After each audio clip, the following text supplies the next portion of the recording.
यौम यकजहती कश्मीर के मौके पर यूनान में सफारत खाना पाकिस्तान के ज़ेर एहतमाम सेमिनार मुनक़िद किया गया, जिसमें यूनान में मुक़ीम सियासी, समाजी और दीनी जमातों के नुमाइंदों ने शिरकत की है। सेमिनार में कश्मीरी अवाम से मुकम्मल यकजहती और उनके हक़ खुद अरादियत की हिमायत का अयादा किया गया है। मज़ीद जानते हैं हमारे नुमाइंदे रफ़ाकत हुसैन से। जी रफ़ाकत। जी बिल्कुल, आज यौम यकजहती कश्मीर के मौका पर यूनान के दारुल हुकूमत एथेंस में सफारतखाना पाकिस्तान में एक सेमिनार का इनेकाद किया गया, जिसमें यूनान में दीनी, सियासी, समाजी और दूसरी जमातों के कारकुनान को मदऊ किया गया था।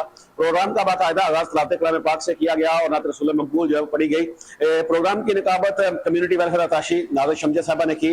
सादिया अज़हर साहबा ने वज़ीर-ए-आज़म पाकिस्तान मियां मोहम्मद शहबाज शरीफ का पैगाम पढ़कर सुनाया और बिलाल असलम खान डायरेक्टर ऑफ आई ने सदर पाकिस्तान आसिफ अली जरदारी का पैगाम पढ़कर सुनाया गया। इस मौके पर उन्होंने ये कहा कि वो हर हाल में मकबूजा कश्मीर के मुसलमानों के साथ खड़े हैं और बैनुल-अक़वामी इंसानी हुकूक की तंजीमात को चाहिए कि वो इस पे अपना स्टैंड ले और मकबूजा कश्मीर में होने वाले मज़ालिम को बंद करवाएं और वहाँ पे कश्मीरियों को उनका हक़ उदरादी दिलाया जाए। साथ साथ मैं बताता चलूँ कि प्रोग्राम के आखिर में सफ़ीर पाकिस्तान अमर आफ्ताब कुरैशी साहब ने एक मुफस्सल तरीके से यूनान में मौजूद पाकिस्तानियों को मकबूजा कश्मीर के मामले पे ब्रीफिंग दी और उनकी खिदमात को खराज तहसीन पेश किया कि किस तरह से वो हर बार कश्मीर के दिनों के मौके पर इकट्ठे होकर मकबूजा कश्मीरियों के साथ इज़हार यकजहती करते हैं और भारत के खिलाफ मुजाहरे करते हैं। और ये बात बड़ी काबिल दीद है कि जब आप दियारे गैर में हों और आप इस तरह के प्रोग्राम का इनेकाद करें और मकबूजा कश्मीर में होने वाले मज़ालिम को आलमी सतह पर